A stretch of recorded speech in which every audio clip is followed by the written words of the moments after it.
இன்னொரு அடி அவர் மேல விழுந்துச்சு, அப்புறம் அவ்வளவுதான் சொல்லிட்டேன்.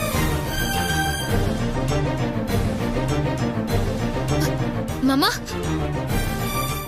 மாமா மாமா எழுந்துறீங்க. என்னாச்சு மாமா? ஐயோ ரத்தம் வருதே. ஐயோ மாமா ரத்தம். என்ன மாமா இது? என்ன ஆச்சு? அண்ணா தண்ணி கொஞ்சம் எடுத்துட்டு வாங்களேன். எடுத்துட்டு வரமா?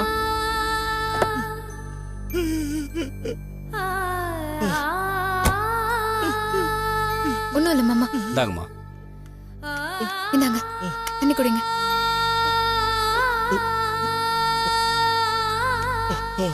அண்ணா கொஞ்சம் கை பிடிங்களேன். வாங்க எழுந்துருங்க மாமா. பாத்து எழுந்துறீங்க. மாமா என்ன ஆச்சு மாமா? என்ன பிரச்சனை? நேத்து இவன் தாமா நான் கொண்டு வந்த நகையை அடிச்சிட்டு போயிட்டான். திருப்பி கேட்டா மாட்டு அடிக்கிற மாதிரி அடிக்கிறாமா. யோ அறிவு இருக்காயா உனக்கு? வயசானவர்னு கூட பார்க்காம இப்படி போட்டு அடிச்சு வச்சிருக்க. மனுஷனா நீ எல்லாம்? மா என்ன நடந்ததுன்னு தெரியாம பேசாதமா. நான் பாட்டுக்கு சும்மா நின்றுட்டு இருந்தேன். இவரு தாமா வம்பு இழுத்தாரு. என் நகையை திருப்பி கொடுன்னு மெண்டல் மாதிரி திரும்ப திரும்ப சொல்றாரு. இந்த ஆள் நகையை எவனோ அடிச்சுட்டு போனதுக்கு நான் என்னமா பண்ணுவேன்? இது பாரு, மாமா ஏதோ சந்தேகத்துல விசாரிச்சிருக்காரு. எனக்கும் அதுக்கும் சம்மந்தம் இல்லைன்னு சொல்லிருக்க வேண்டியதானே? இப்படிதான் கண்ணு மண்ணு தெரியாம அடிப்பியா? இவர் உயிருக்கு ஏதாவது ஆயிருந்தா என்ன பண்ணிருப்ப நீ? நான் முதல்ல கையெல்லாம் வைக்கலாமா, பொறுமையா தான் பேசிக்கிட்டு இருந்தேன். இவதான் என் சட்டையை பிடிச்சி எடுத்து போலீஸ் ஸ்டேஷன் போலான்னு சொன்னாரு. அதுக்கப்புறம் தான் நான் அடிச்சேன். மாமா என்ன இதெல்லாம்? இவன் போய் சொல்றாமா. இவன் தான் என் நகையை அடிச்சிட்டு போனான். இந்த இடத்துல தாமா அடிச்சா. எனக்கு நல்லா தெரியும். மா அப்போல இருந்து இந்த ஆள் இதான் சொல்லிட்டு இருக்கான். முதல்ல இந்த ஆளை மெண்டல் ஹாஸ்பிட்டல் கூட்டு போமா. ரஞ்சிதா என்னை நம்புமா. இந்த ராஸ்கல் தான் அந்த வேலையை செஞ்சான்.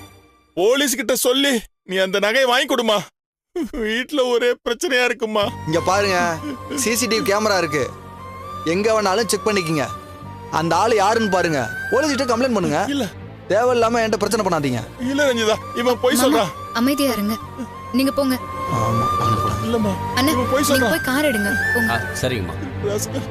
மாமா ரஞ்சிதா என்ன மாமா? இவன் தாமா. மாமா உங்களுக்கு நிறைய அடிபட்டிருக்கு. முதல்ல ஹாஸ்பிட்டலுக்கு போலாம் மாமா. வாங்க மாமா.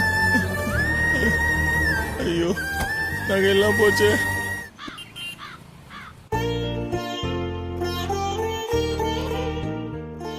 வித்யா, இந்தாம்மா கோவில் பிரசாதம் எடுத்துக்கோ. மா பக்கத்துல இருக்க கோயில் தானே போனீங்க? ஏன் இவ்ளோ லேட்டா வரீங்க? வர வழியில ஜோசியரை பார்த்துட்டு வந்தேன். என்னம்மா திடீர்னு? அருண் கல்பனா கல்யாணத்தை உடனே முடிச்சிடலான்னு இருக்கேன். அதான் ஜோசியர்கிட்ட நாள் குறிச்சிட்டு வந்தேம்மா.